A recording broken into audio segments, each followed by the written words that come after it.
ઓ તોડા રાણી તારો રે સાહેબ બતાય, ઈ રે સાહેબની અમને લેરો લાગી રામ અલખ ધણી, ઈ રે સાહેબની અમને લેરો લાગી રામ અલખ ધણી. સાહેબ, આજનો વિષય આપણો સાહેબ. તોરલ રાણીનો પોતે એમના શું કહેવાય કે જેસલ રાજા પૂછે છે કે તોરલ રાણી મને તમે તમારો સાહેબો બતાવો, સાહેબ બતાવો, કે જે સાહેબની તમે પૂજા પાઠ કરો છો એ સાહેબ બતાવો. તો તોરલ રાણીએ આખા ભજનમાં કીધું.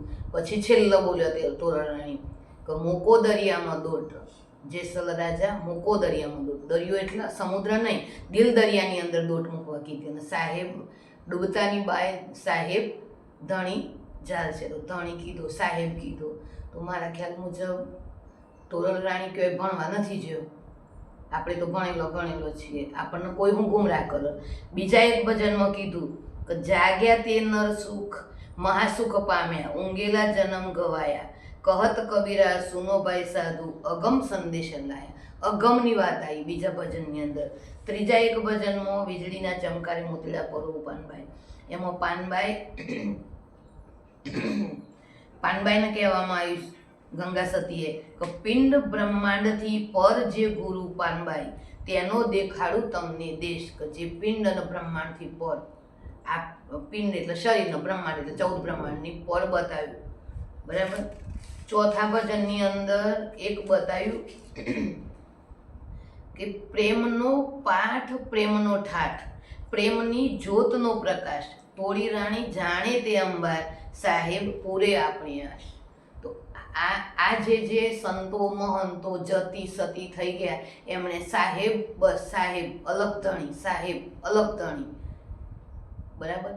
તો એનો કોઈ વિરોધ નથી. અને એના મિલિયનોમાં લોકો એમની ચાહક હોય એટલા, એમના ફોલોવર્સ હોય એટલા, અને એમનો આગળ જ એમનો પંથ ગયો. કારણ કે સતવાણી બધી સંતવાણી. બરાબર. તો સંતવાણી અને એ બધી મહિલાઓ પણ છે, ગંગા સતી, પાનબાઈ, રૂપાદી, માલદે, જેસલ, તોરલ, એવા કંઈક નામો, મીરાબાઈ થઈ ગયો, કંઈક નામો કે જે એની અંદર મહિલાઓ પણ છે, કે જે મહિલાઓ એ સમયે તો ભણવાનો અધિકાર તો આપણે સાવિત્રીબાઈએ આપ્યો આપણને.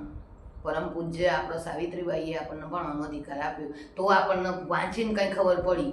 બરાબર. તો આટલું વાંચવા છતો જો આપણે સાહેબ કહેવામાં શરમાતા હોઈએ, અરે એક ખાલી ગામનું નાનું એક ગામ હોય અને પંચાયત હોય. હવે પંચાયતમાં સરપંચ હોય. હવે ખબર હોય આપણને કે સરપંચ હવે ચૂંટણી આવી હોય ને તો આપણા કુટુંબનો હોય, પરિવારનો હોય, ગામનો હોય, પણ મિત્ર મંડળમાંથી હોય. આપણને તો પૂરેપૂરી ખબર જ હોય કે ભાઈ જેવા છે કે બૂન જેવો છે. બરાબર. છતો તો આપણા જોડે જવું પડતું હોય, એમના માટે આપણે મત માગવાય પડતા હોય, એમની પાછળ દોડધામ કરવી પડે, જીતાડવા પડે.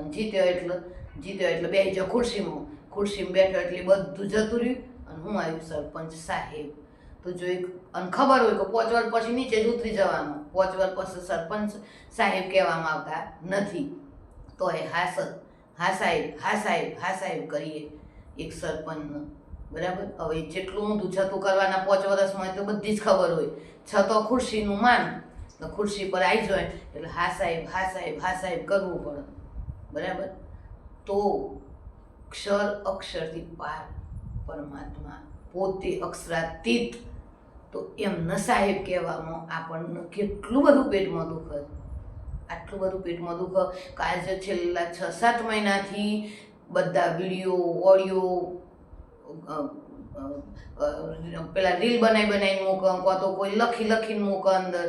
પણ બસ અરે એ જ વાત કે નહીં. અરે ભાઈ નહીં. સાહેબ તો પહેલેથી જ કબીર સાહેબે પણ કીધું કે સાહેબ સબકા બાપ હે, બેટા કિસી કા નહીં, જો બેટા કિસી કા वो સાહેબ સચ્ચા નહીં. તો આપણને કેમ ખબર ના પડે કે ખરેખર સાહેબ કોને કહેવાય.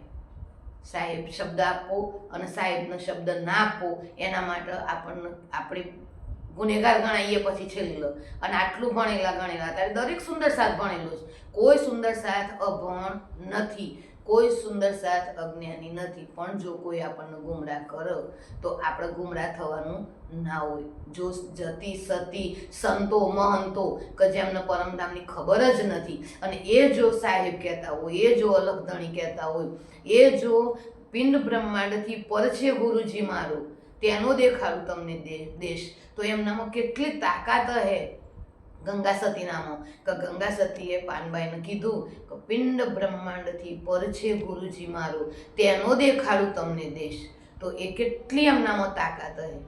તો આપણને તો વાણી મળી, વિતક સાહેબ મળ્યા, બળી વૃત છોટી વૃત મળી, આપણને પરમહંસો મળ્યા, ત્યારે સાચા સદગુરુઓ મળ્યા, ઘણા બધા સાચા સદગુરુઓ મળ્યા. છતાં જો આપણે સાહેબ કહેવામાં શરમાતા હોય અથવા તો સાહેબનો વિરોધ કરતા હોઈએ, તો એના માટે આપણે વિચારવું પડે કે ખરેખર એ જે સંતો મહંતો થઈ ગયા કે જેમને વાણી નથી મળી, જેમને સબવિધ વતન સહિત, સો તો અબ જાહેર ભય સબવિધ વતન સહિત, 400 વર્ષથી જ આ વાણી તો આવી, 400 વર્ષથી સબવિધ વતન સહિત જાહેર થયું, 400 વર્ષ પહેલાં જાહેર થયા નથી.